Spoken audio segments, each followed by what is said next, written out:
December 2019, on the NCL Encore, on an excursion in St. Thomas through NCL. Snorkeling with sea turtles, my boyfriend and my second cruise, with his sister and her fiancé on their first cruise. On the way out to the destination, we're having a great time. One of the tour operators points out Jeffrey Epstein's island, which is a bit distasteful, but factual. We get our gear together and get in the water, and the guide takes us on what is supposed to be 20 minutes of guided snorkeling and 20 minutes of free play. About 5 minutes in, we are face to face with turtles. How magical. About 2 minutes later, the whistle for, "Get back on the catamaran now," goes off, and our group all dutifully swims back. The staff is hustling us back onto the boat, and I have no idea why, but everyone is crowding the ladder and making it difficult for everyone to strip off their gear. When I get back on the boat, I see my physician assistant brother-in-law doing CPR on a man. Apparently he was unresponsive in the water, and they got him back on board and started administrating care. Children were scared, and the poor man's family was devastated. We start back to port.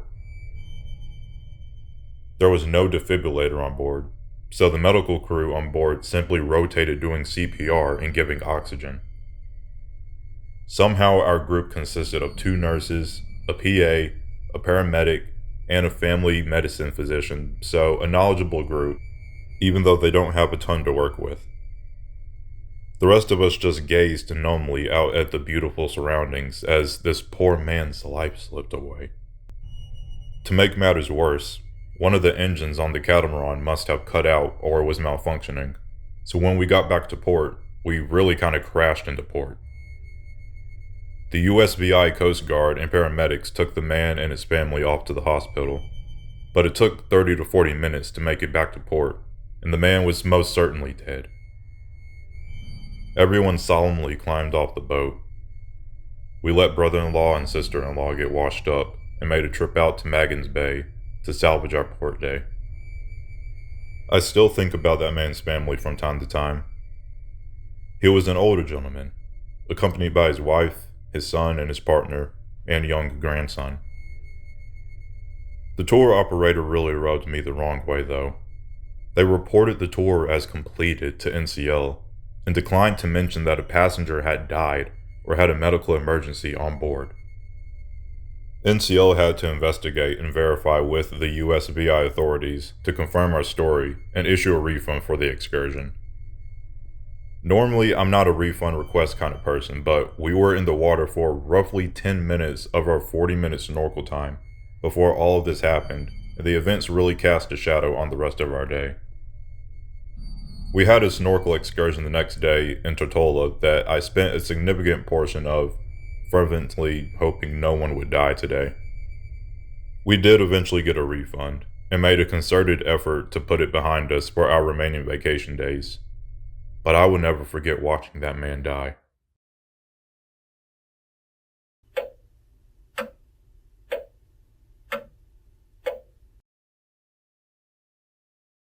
This happened to me. Princess, and other cruise lines too, have 2 types of dinner options. Anytime, which means you can go anytime, and the other kind, where you go at a specific time. I always cruise alone, but I enjoy the company at dinner time, so I chose the set time one. I also had requested sitting at a table for 8 or more, as I'd get to meet different people. The first night, I went to dinner and sat at a table for 8. 7 of them were family members. The youngest was 16, and the oldest was 90. They were from a Spanish-speaking country. I forgot which one. But they conversed with each other in Spanish. You can tell I was not going to meet anyone new at dinner. I ordered a Bloody Mary prior to dinner, and the father of the group said that drinking was a sin. Then he asked me if I was married. No, I replied, divorced. He then said, "Are you a gay?" I still chuckle at that all these years later. Am I a gay? I said no. There aren't single people on cruises who aren't gay. That was another thing. Being a solo on the cruise was a sin. My only desire was to hook up with someone, apparently. Then the appetizer came. I picked up my fork to dig in, when I realized everyone was holding hands in preparation for a prayer. Now I'm okay with praying before a meal. As a matter of fact, I'm quite unapologetic about my Christianity. But when we all bowed to thank God for the food and the hands that prepared it, as you might expect, imagine the prayer being a wee bit different. He started saying, "Bless this woman, O Lord, bless this sinner." And he repeated that I was a drinker and I was a gay. And he got louder and louder and louder, and it went on and on. And it was all about me, nothing about the food. I was mortified because everyone was staring at us. I knew I'd rather eat from the buffet every night than to ever return to that table. I should have excused myself right then.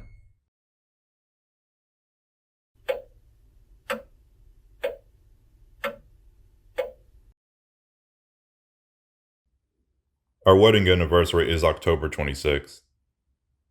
We honeymooned in Bermuda, which we both loved.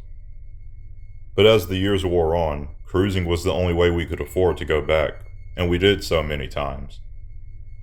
But hurricane season isn't over till the end of the month. We were sailing to Bermuda, and there was a tropical storm. Captain thought he could outrun it.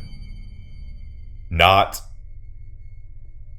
We were on the top deck late in the morning having a leisurely breakfast.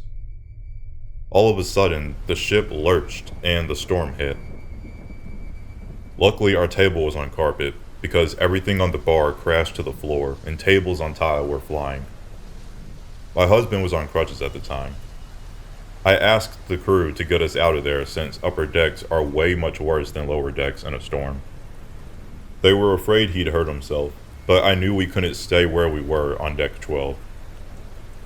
Finally, I told him to say he had to go to the bathroom. They took us to the restroom, and since the kitchen elevator was still working right next door, they brought us down to midship, the most stable place. So the lie worked. It looked like the train station scene from Gone with the Wind. People lying all over, seasick. We always wore patches, so we were immune. Even the crew was seasick. Eventually, we walked up a few decks to our room. We saw that the promenade where all the stores are was flooded. We heard that the crew's portholes were below water. I had a hard time imagining what that would be like. We made it to our room, and all night long we heard the closet coat hangers clanging. We didn't care. Next day we heard that we had sailed through 30-foot waves. Lost a whole day in Bermuda because of the captain's bad judgment. We made the best of it and were presented with a video of the ship navigating the waves. I don't want to look at it.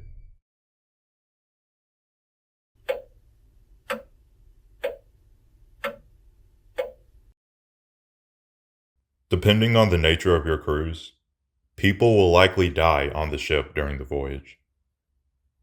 If you're on a short trip over to the Bahamas in Carnival, Norwegian, or Royal Caribbean, probably not, though it does happen. But longer trips and or cruise lines that cater to older people, odds are pretty good. We took the Norwegian Epic on a transatlantic cruise from Spain to Florida earlier this month.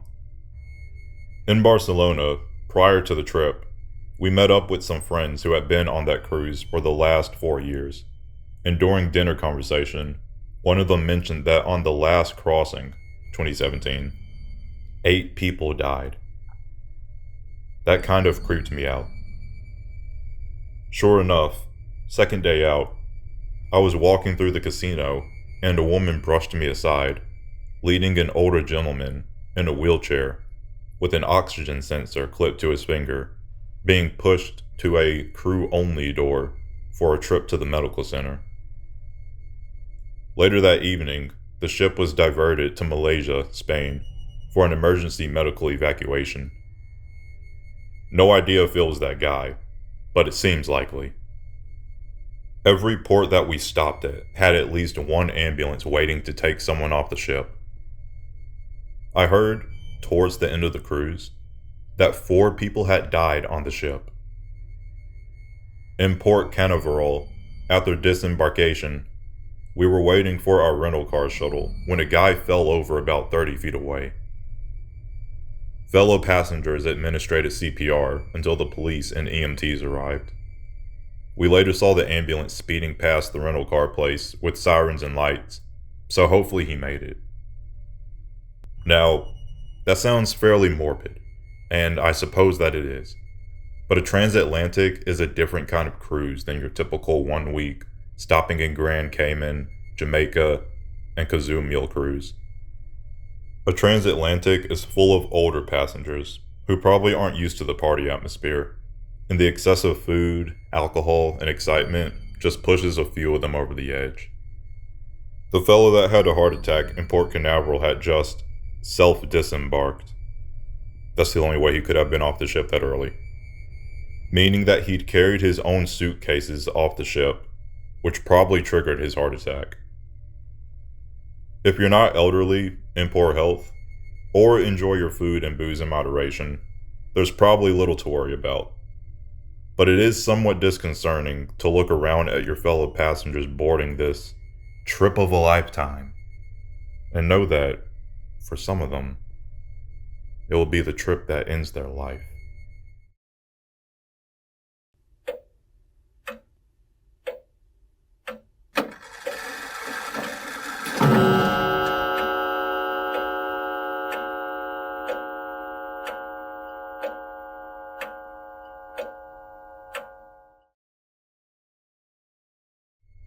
Thank you for watching. I hope you enjoyed and have a marvelous day. Stay humble. Stay grateful.